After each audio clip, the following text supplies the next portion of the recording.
Ixi, agora fica com a cara toda vermelha. Quer que eu chame a Na maquiadora? rena. Quer que eu chame a Na maquiadora? rena. Começou já? Já. Oi, tudo bom? Eu sou a Arite Júlia. E eu sou a Tati. Você está no Feminilidade Redimida.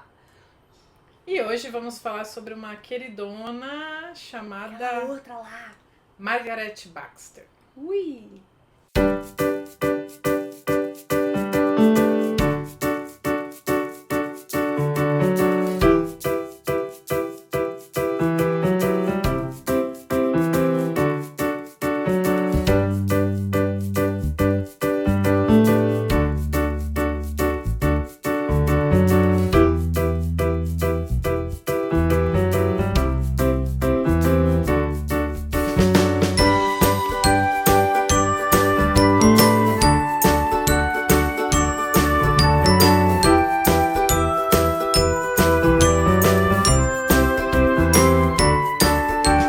Então, hoje vamos falar sobre uma também mulher da reforma. O vídeo anterior, não sei se você viu nessa ordem, mas a gente já gravou um vídeo falando sobre mulheres da reforma.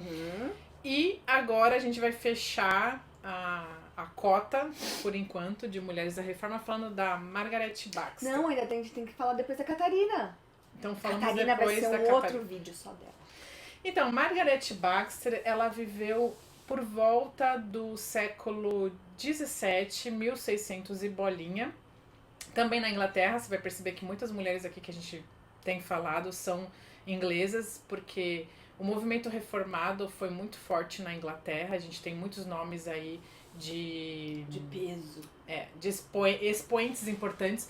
Porém, a Margaret, ela é esposa do Richard Baxter, ali já é um momento pós-reforma, e que a gente começa ali já a ver os puritanos.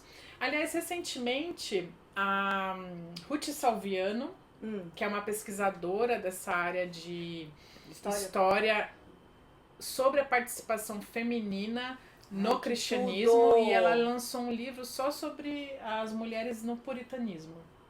Bem interessante. Não li. Você comprou? Não comprei, que eu tenho comprado muito livro, sabe? Eu dei uma pausa. Mas foi uma recente lançamento, parece ser Eu acho que eu boa vi opção. esse livro. Bom, como eu tava falando, a Margaret, ou a Meg, que Margaret é muito grande, né? Meg. A Meg. É super íntima, amiga. Ela foi casada com Richard Baxter, que é um dos Amiga Meg. puritanos de maior, digamos assim, fama e destaque. Fama, talvez a fama é uma palavra ruim, né, pra isso, mas é um pregador que teve um trabalho muito Profícuo. significante, escreveu vários livros. E ela conheceu ele quando ele já era pastor de uma igreja em Kidderminster, eu acho que é assim, mais ou menos que fala. E ele era pastor, se eu não me engano, batista. E ela conheceu ele lá. Ela vinha de uma família rica. Então ela vivia basicamente o que a gente chama hoje quando a pessoa vive tem um termo lá, mas enfim. Ela era sustentada com esse dinheiro da família, ela não tinha condições. E aí eles casaram. De posses. Eu falo viver de renda, ela vivia da renda, né, da família. E eles se conheceram, ela se converteu ali, o Baxter acompanhou todo o processo de conversão dela. E em 1662 eles casam. O que acontece é que aconteceu na Inglaterra nesse período uma forte perseguição aos pastores puritanos, principalmente por uma questão política, porque a igreja da Inglaterra é a igreja anglicana. Então, que foi fundada por aquele Henrique que a gente comentou no vídeo anterior, que teve um monte de mulher pra chegar a ter um filho homem. Então, enquanto a mulher não dava um filho homem, ele trocava de mulher, mandava matar, pegava outra. E para isso tudo acontecer conforme a lei de Deus, ele criou uma igreja só pra ele, assim. Tipo... Mas assim, infelizmente também foi uma igreja que foi fortemente influenciada pela reforma também. E só que nesse momento ocorreu essa forte perseguição a todas as igrejas que não eram a anglicana. Uhum. Então eles eram pressionados a seguir uma cartilha que era chamada de oração comum, ou alguma coisa assim, se a memória... Igreja católica, né? Que tem as rezas, Era, tipo escritinho, assim. era como se fosse um padrão para o formato de culto, como que as coisas teriam que acontecer, e todos aqueles que não seguissem essas normas seriam perseguidos, e até tornou-se o culto nessas igrejas algo ilegal. Então, Fora da lei, né? Baxter sai dessa igreja em Kidderminster, que era uma igreja assim que ele fundou, e aí no momento que essa perseguição acontece, praticamente todo o bairro frequentava a igreja. Assim, ele cresceu, tinham milhares de membros essa igreja, então também tinha isso, ele abriu mão dessa, digamos assim, notoriedade que ele estava tendo, ele estava colhendo o sucesso de todo o ensino, de toda a pregação do evangelho, e aí ele teve que, de dia para noite, sair fugido, corrido. E aí essa perseguição durou alguns anos, ele teve várias situações, vários eventos que ele acabou indo preso, e numa das situações a Margaret, dizem, né, e como ela também tinha, que eu falei, a questão das posses, isso facilitava ela ajudar ele nesse processo. Então teve uma determinada vez que ela pegou a cama dela e mandou montar na cela dele. Então ela dormia com ele na prisão, gente. Imagina essa cena. É a visita íntima. Numa outra oportunidade, ela construiu uma capela para ele pregar ilegalmente. Fácil. Então ela construiu, não tem igreja, literalmente. Vamos construir uma. E, enfim, ela sempre foi muito ativa no ministério com ele. Eles não tiveram filhos, né? Mas eles sempre também, na casa deles, era uma casa, como eu disse, ela tinha condições, então ela tinha vários funcionários, né? Tinha lacaios. Várias pessoas que trabalhavam com eles, e eles sempre tinham o costume de ensinar, discipular. Muitas vezes o Baxter dava livros para eles lerem, e aí muitas vezes a Margaret queria que eles limpassem a escada ou limpassem o chão, e Baxter achava que era muito mais útil, proveitoso, em vez de ele limpar o chão, eles lerem um livro. E aí eu achei tem umas frases no livro 8 Mulheres de Fé, que o que eu tô falando aqui é baseado no livro 8 Mulheres de Fé. E aí tem algumas frases do livro dele, porque ele escreveu um livro sobre o relacionamento conjugal dos dois. E aí ele fala, eu não vejo proveito nenhum, ela quer que o chão fique limpo que nem uma tábua de cortar carne, ele fala. Qual homem, né? Qual o proveito disso? Acho que eu tenho um lado meio masculino, porque assim, eu gosto de chão limpo, mas não precisa ser limpo que nem um lugar onde você vai fazer sua comida. Enfim. E aí eu achei engraçado essas diferenças, porque ela era refinada, tinha uma educação mais acadêmica, digamos assim, tinha um estudo mais formal, era acostumada com costumes, né, de uma sociedade, de uma dama da sociedade. Mais alto que ele, e ele é aquele mais... mais povão, e tinha um temperamento assim mais ranzinza, mais mal-humorado. E ela era... Porque ele era mais velho também, né? Era ranzinza de velho. Ele era bem mais velho. E também ela tinha um traço mais fóbico, ela era um pouco medrosa e mais tímida.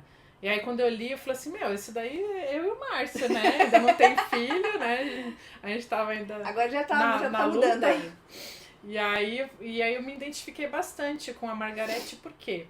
Porque ela era uma mulher muito à frente do tempo dela. Pelo menos eu, olhando, né, com a minha visão hoje para 1660, eu falei, puxa, uma mulher naquela época fazia tudo isso. Sim. E aí, além de todas essas atividades de apoiar no ministério, apoiar financeiramente, construir uma igreja para o marido, ela também era muito envolvida com a ação social, com a questão de caridade. E ela também era muito criticada pelas pessoas naquela época, porque diziam que ela não tinha que ficar se importando com essa ralexa gentalha. Fazendo, assim, se importando com tantos afazeres fora de casa. Ela era vista até como uma mulher um pouco relapsa.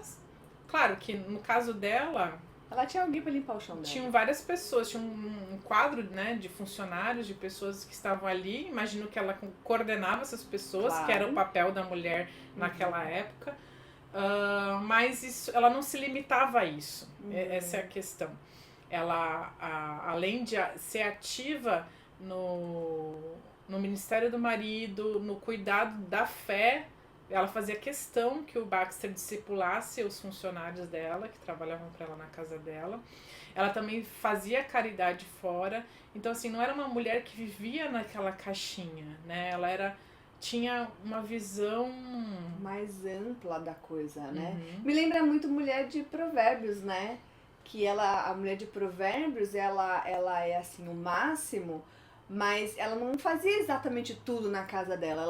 Ela delega, tem um versículo lá que fala que ela dá tarefa às suas servas. Então ela dá a tarefa para as servas, coloca todas as coisas nos eixos e ela vai lá negociar um terreno, ela vai lá na porta da cidade com os mercadores. Então ela tem essa vida fora, mas sem cuidar da parte de dentro, né? E ela é uma mulher muito descolada, muito competente em muitas áreas, né? Aí eu lembro dela, da Baxter, eu lembro da... E outro ponto que se é falado muito sobre o casal Baxter é que eles se amavam muito, que eles tinham um relacionamento muito íntimo, eles eram muito parceiros um do outro. Principalmente porque a gente vê eles, né, naquela época muito mais, né, com um histórico católico, né, onde mulher era representante da Eva, aquela que ia trazer a tentação, o pecado, ou se você casasse com ela, aquela que ia te proteger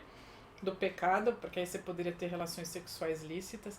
Então, mulher ali sempre funcionou um pouco como uma parte utilitária pro homem, né? Um ser inferior. E aí, nesse livro que ele escreveu sobre o relacionamento deles, ele fala o quanto ela era importante, não somente nas tarefas domésticas ou do que era esperado naquela época para as mulheres, mas ele contava com ela em ajuda para resolver problemas do ministério, problemas de aconselhamento. Porque ela tinha uma percepção. Porque ela tinha uma percepção, porque ela tinha uma sensibilidade, porque ela tinha uma capacidade aguçada de resolver problemas e ele reconhecia isso. E aí ele falou até que depois de um tempo ele não trazia nenhuma solução, ele não propunha nada antes de falar com ela. Aí ele aprendeu, né? E que geralmente a solução dela era bem melhor que a dele. Então, que se faz, é isso que uma mulher ajudadora faz. Sim. Né? E ele sempre defendia ela publicamente, né, sobre a questão da caridade, da participação dela fora de casa, na ação social, porque ele tinha esse entendimento correto, bíblico, de que isso também é auxiliar o pobre, claro. Auxiliar a sociedade. E participar, contribuir com a sociedade também era um papel feminino, e não só dentro das quatro paredes de casa. Então eles tinham esse alinhamento, eles eram muito best friend, muito casados. BFF.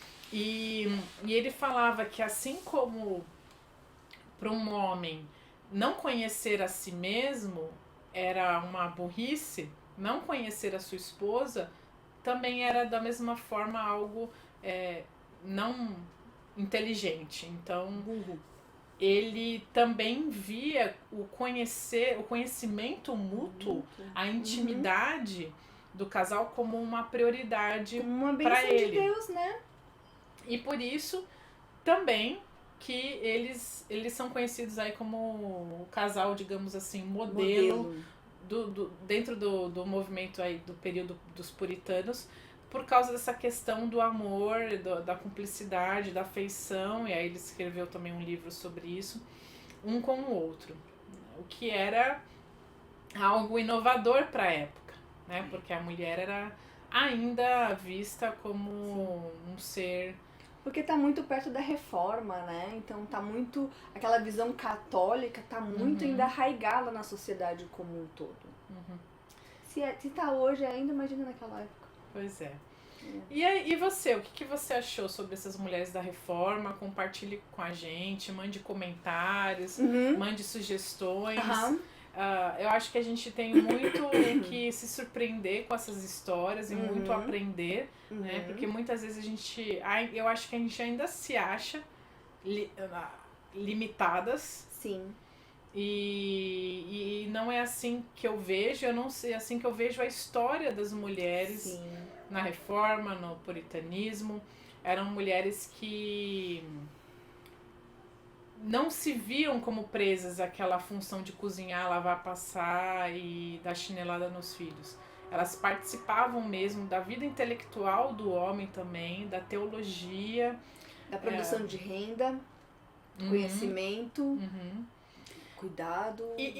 Cuidado estendido, né? E não que cuidar da sua casa, de seus filhos, seja algo inferior. Não. Mas é que elas viam a capacidade e uma certa responsabilidade da mulher também de usar essa estrutura da casa em harmonia, glorificando a Deus, mas que elas viam que isso tinha que ser projetado, que tinha que ser mostrado, que tinha que essa bênção tinha que transbordar.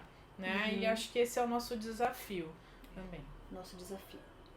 Amém? Amém! Eu quase fiz agora um apelo. Um apelo. Amém! Igreja, venha pra frente! Deus, igreja! Levanta sua mão aí. Então é isso, gente. Beijo pra vocês. Até daqui a pouco. Se cuide. Ai, tem uma travadinha ali que eu fiquei com medo. Eu também. Sabe o que a gente podia fazer agora?